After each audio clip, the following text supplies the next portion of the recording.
मुल्क की तारीख का बड़ा फैसला, इंतखाबात के अल्तवा से मुतालिक इलेक्शन कमीशन का फैसला गैर आइनी और गैर कानूनी करार। सुप्रीम कोर्ट ने पंजाब असम्बली के इंतखाबात 14 मई को कराने का हुक्म दे दिया।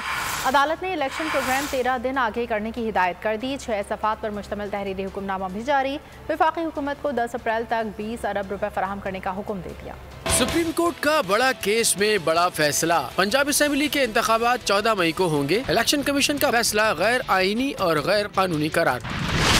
सूबाई इलेक्शन का शेड्यूल मामूली तब्दीली के साथ बहाल कर दिया गया। 6 सफ़हात पर मुश्तमिल तहरीरी हुक्मनामा भी जारी। सुप्रीम कोर्ट ने अपने तहरीरी फैसले में करार दिया कि आईन इलेक्शन कमीशन को 90 दिन से आगे जाने की इजाजत नहीं देता। सुप्रीम कोर्ट के फैसले में कहा गया है कि इलेक्शन कमीशन ने 22 मार्च को गैर कानूनी हुक्म जारी किया। अदालत ने इलेक्शन कमीशन का 30 अप्रैल को पंजाब में इंतखाबात का शेड्यूल तरमीम के साथ बहाल कर दिया। सुप्रीम कोर्ट ने हुकूमत को 10 अप्रैल तक फंड्स मुहैया करने का हुक्म दे दिया।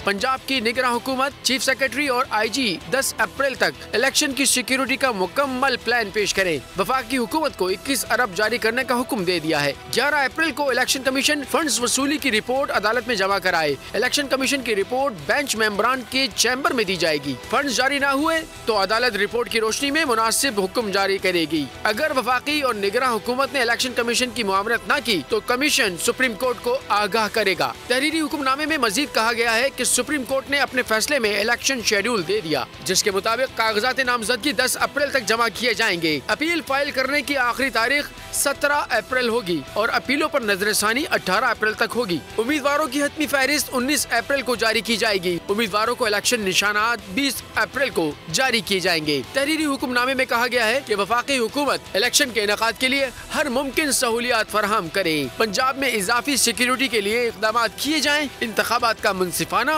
और शफाफ इनेकाद यकीनी बनाया जाए। तो नजर आ रहा है सामने लिखा हुआ है जुल्म मिटने के लिए 2 चीजों से मिटेगा भाई। एक, अदल की कुर्सी पे जो लोग बैठते हैं ना, वो अदल के हिसाब से फैसले करने लगे।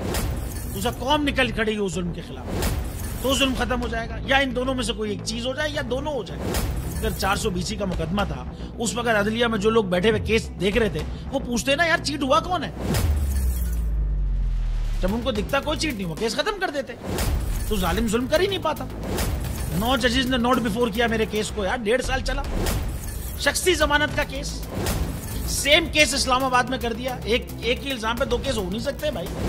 मतलब 60 दिन का वक्त होता है। 102 दिन के बाद मैं जीत गया, केस बरी हो गया। 102 दिन के बाद अपील फाइल की, एक्सेप्ट कर ली। नहीं करते ना एक्सेप्ट, खत्म हो जाता ना जुल्म यार। भरी अदालत में मुझे बरी कर दिया, फिर पता नहीं क्या हुआ 2.5 घंटे बाद का नोट बिफोर। मैं नहीं सुनता ये केस, खड़े रहते अपने फैसले पे, मिट जाता जुल्म। अल्लाह ताला ने बिठाया इस इन कुर्सियों पे इनको यार, ये अल्लाह ताला की तरफ से फैसले करने हैं। तो या तो ये फैसले आएंगे, जुल्म मिट जाएगा, या कौम खड़ी हो जाएगी जुल्म के खिलाफ।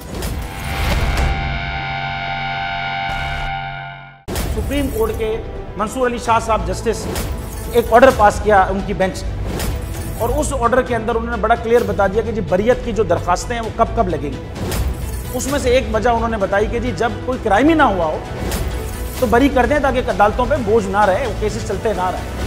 सुप्रीम कोर्ट ये मिसालें कब बनाएगा ऐसे लोगों के खिलाफ जो इस तरह की FIR काट रहे हैं, वैसे ऑफिसर्स, और ऐसे लोग जो इस तरह के केसेस को जजेस चला रहे हैं।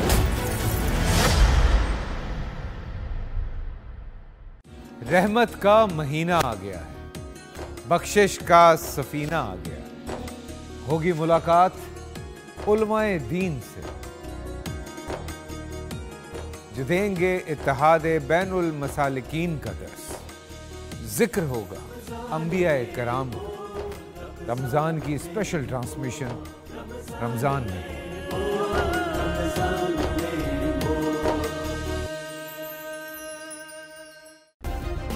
सब्सक्राइब करें और बेल दबाएं ताकि कोई खबर रह न जाए।